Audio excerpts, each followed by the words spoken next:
to be a witness against himself, nor be deprived of life, liberty, or property without due process of law, nor shall private property be taken for public use without just compensation.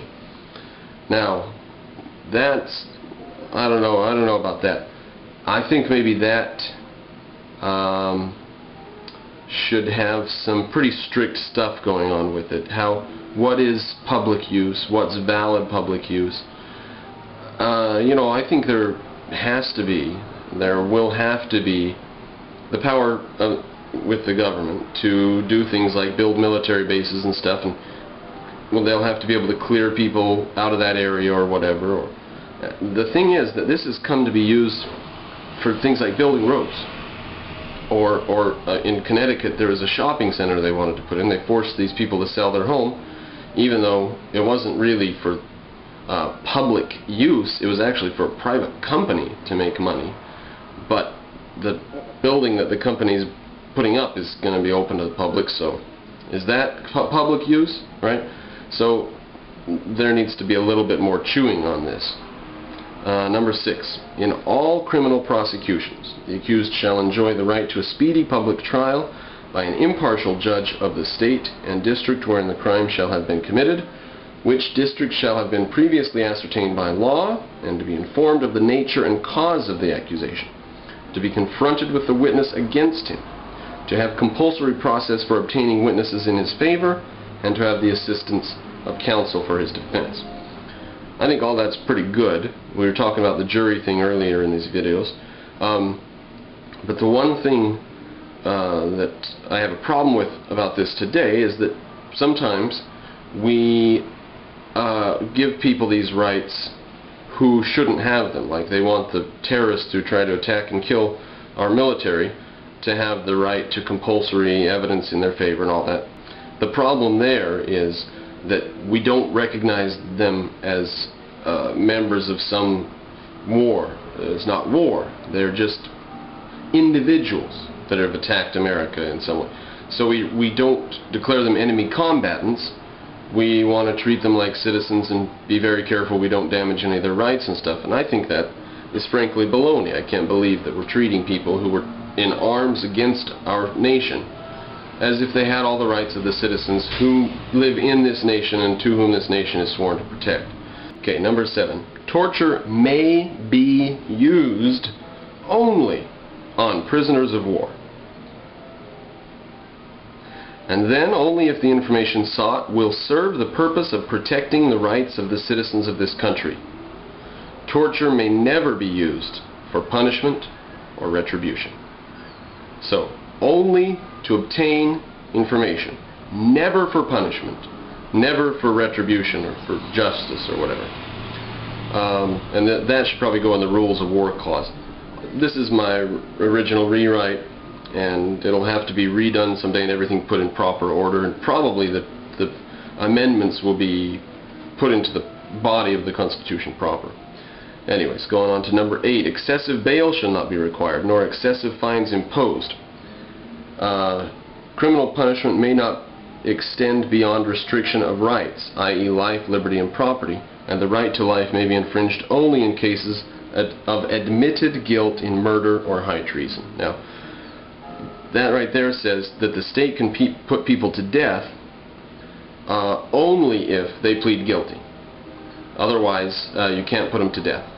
And only murder or high treason counts for that. Now, I've rethought that since. I think it's a pretty good clause, because I don't believe there's a heaven, so I don't believe God's going to fix it after you get killed if the state kills you for something you didn't do.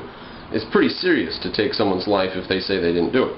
But the problem that I see with it now is that will make people plead innocent just to keep the death penalty from being on the possibilities. And where they may have pled guilty to something that got them 80 years or 1,000 years or something like that, they'll plead innocent, and that'll be more difficult for the state to do the stuff that it was going to do. Pleading guilty is a much easier situation to deal with. But so I'm on the fence about that. I don't think capital punishment should be completely abolished, but but to say that they have to admit to it would give them reason to never admit. So that's in the balance.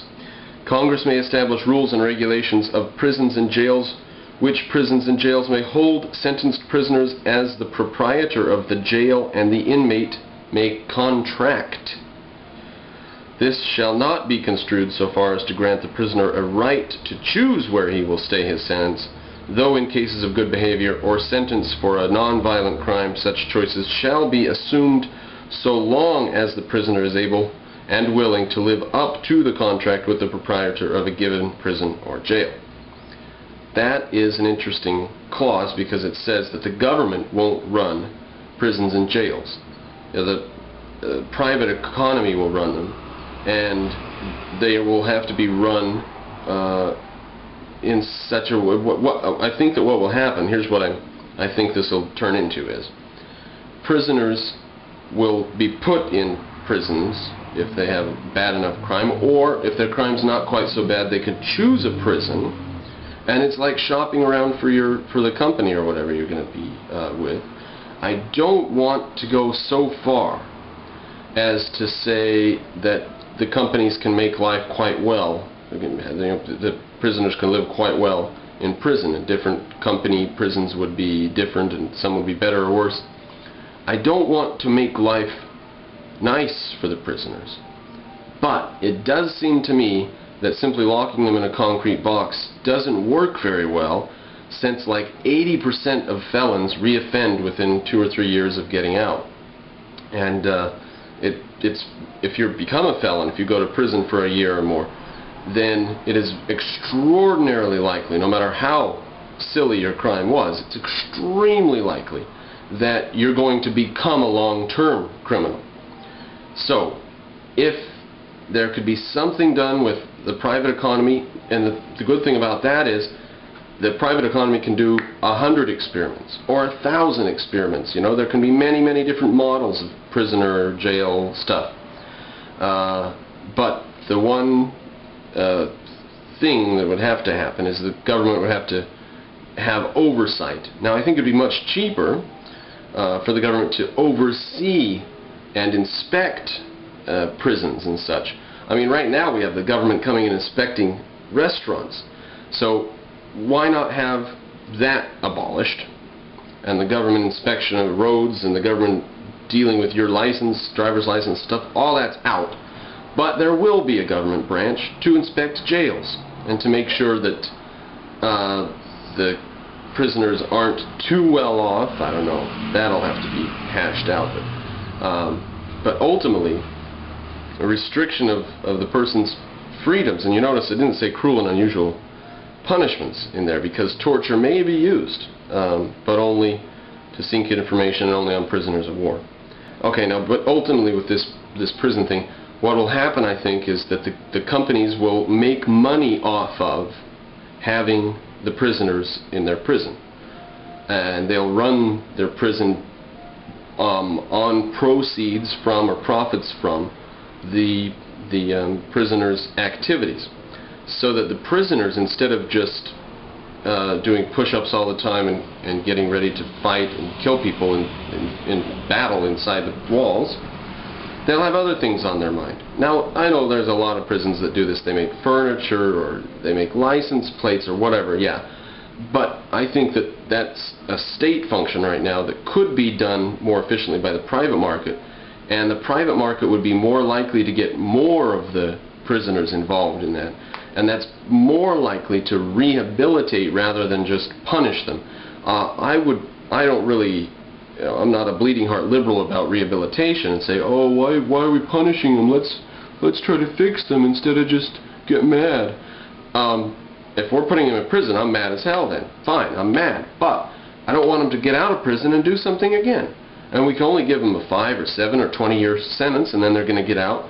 And it's extraordinarily likely they're going to do something again. But if by the time they get out, they could be quite well educated in this or that, or be able to run a small business in such a way, or be able to work on engines, or whatever comes of it. I think that the private